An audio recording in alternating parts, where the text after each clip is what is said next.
स्वागत है आपका हमारे चैनल पर। देखिए, हम पढ़ रहे हैं मध्यकालीन भारत के बारे में और हमने दिल्ली सल्तनत मैंने शुरू किया था पिछले वीडियो में और ये इसका पार्ट 2 है।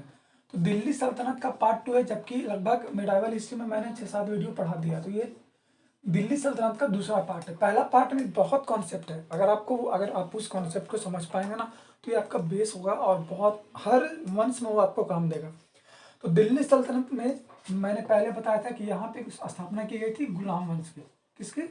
गुलाम वंश की। और इस गुलाम वंश को कहा जाता है इलबरी तुर्क। क्या कहा जाता है? इलबरी तुर्क या ममलूक वंश। ममलूक वंश।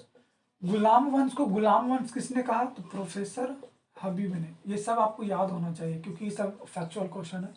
तो प्रोफेसर हबीब ने इसको ये कहा था कि ये क्या है, ये ममलूक वंश है। गुलाम वंश को ममलूक वंश कहने वाला कौन था? तो प्रोफेसर हबीब इलबरी तुर्क है, क्योंकि कहीं ना कहीं तुर्की ही थे इसलिए इन्हें कहा गया इलबरी तुर्क, और जब इलबरी जाति से संबंधित थे इसलिए कहा गया इलबरी तुर्क। गुलाम वंश में बहुत सारे शासन करने वाले आए, जिसमें सबसे पहला कौन था? कुतुबुद्दीन ऐबक। ठीक है, कुतुबुद्दीन ऐबक। और मैं इसको शॉर्ट में मैं आपको लिखूंगा ARKA।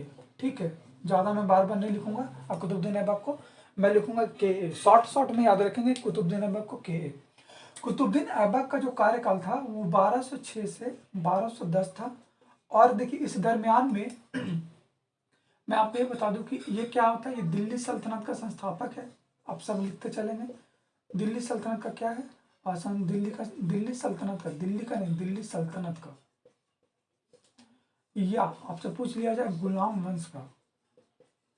ठीक है, गुलाम वंश का। गुलाम वंश की स्थापना किसने की थी? तो आपका ये, और ये गुलाम वंश का टाइम फिर मैं लिख देता हूँ 1206 से 90।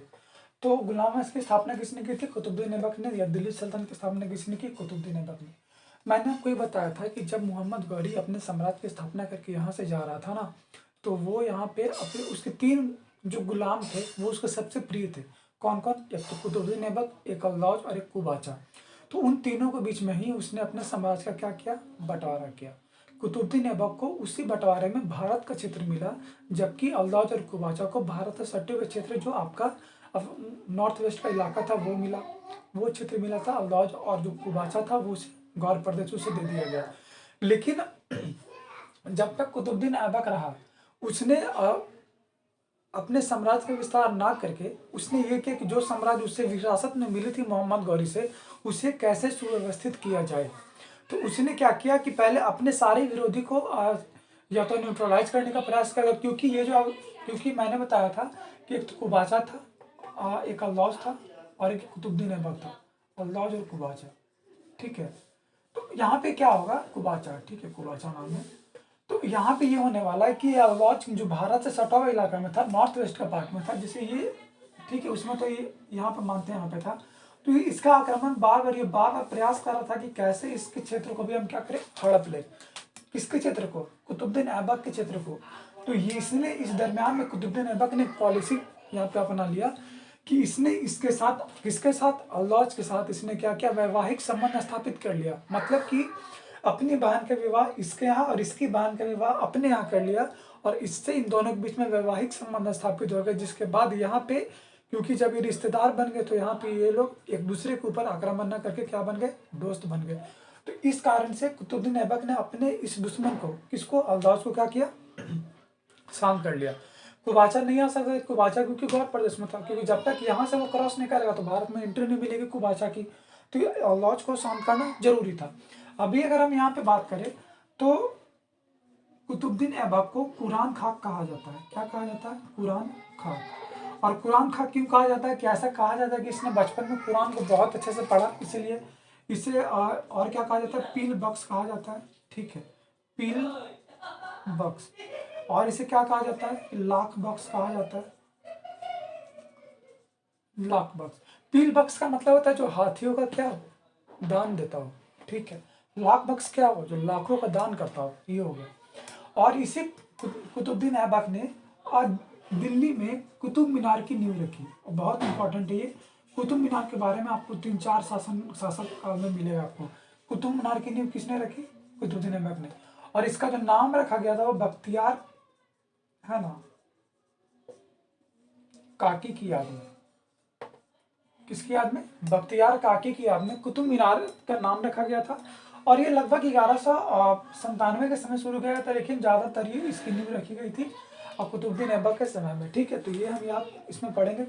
लेकिन यहाँ पे ये कि इसका 4 साल का शासनकाल में इसने आखिर ऐसा क्या किया, क्या उपलब्धि रही। तो देखिए, इसका अगर धार्मिक दृष्टिकोण की अगर हम बात करें तो ये धार्मिक दृष्टिकोण हिंदू के प्रति इसका अच्छा नहीं था। बहुत सारे ऐसे थे मंदिर थे, उसे तोड़ करके मस्जिद में कन्वर्ट किया गया। जैसे दिल्ली में भारत की पहली मस्जिद बनाई गई, जिसे क्या कहा गया था, कुबत्तुल इस्लाम मस्जिद। क्या नाम दिया गया है, कुबत्तुल इस्लाम मस्जिद।